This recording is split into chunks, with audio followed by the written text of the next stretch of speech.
Post সাবড়াকোণ, Bankura থেকে লিখছেন শঙ্খ অধিকারী। প্রিয় প্রাত্যহিকী, 8 বছরে বিধবা হয়েছিল সে, ব্রাহ্মণ বাড়ির বিধবা। পুতুল খেলার বয়সে তাকে সাজানো হলো সাদা থানে, খেতে দেওয়া হলো না পছন্দের খাবার।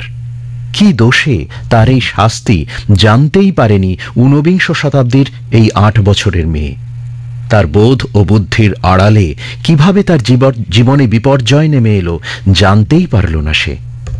একাদশীর নির্জলা উপবাসের দিন তৃষ্ণায় কাঁদে, বাড়িতে মাছ মাংস রান্না হলে লোভ লাগে। উৎসব অনুষ্ঠানে তার মুখ দেখানো চলে না, এও আচারে সে ব্রাত্য, অথচ সে জানেই না কেন এমন হলো, কেন তার জীবন থেকে হারিয়ে গেল রঙিন পোশাক, উৎসবের আনন্দ। কি করে ঘটল এই বিপর্যয়? বিপর্যস্ত এই জীবন বইতে থাকে ভিন্ন খাতে।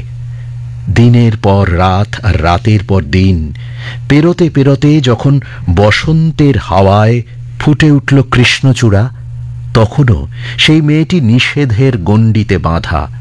কদাচিৎ হয়তো মনের কোনো কোণে ক্ষণস্থায়ী আলো আসে, মুহূর্তে সে আলো নিভে গিয়ে মনে পড়ে আমি বিধবা।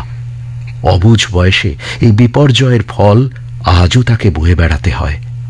সে মনেই করতে পারে না তার স্বামীর মুখ কেমন ছিল, কেমন সোহাগ ছিল, কেমন গোঁসা ছিল। ঊনবিংশ শতাব্দীর এই মেয়ে যৌবনবতী হলে তার জন্য অপেক্ষা করে থাকত নতুন বিপর্যয়।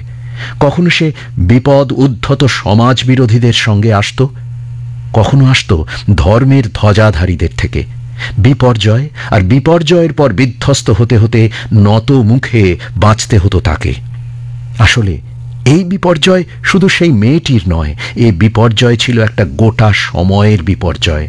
আর সেই বিপর্যয়ের পরেই সাদা ধুতির সংস্কৃত কলেজের প্রিন্সিপাল মানুষটিকে সাধারণ মানুষের সমর্থন আদায় করতে সই সংগ্রহ করতে হয়েছিল।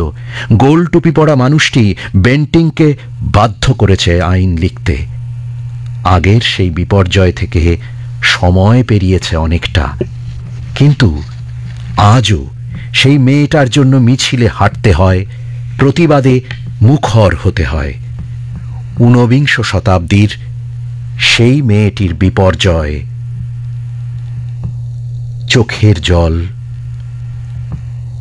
আজও আমরা মেটাতে পারিনি।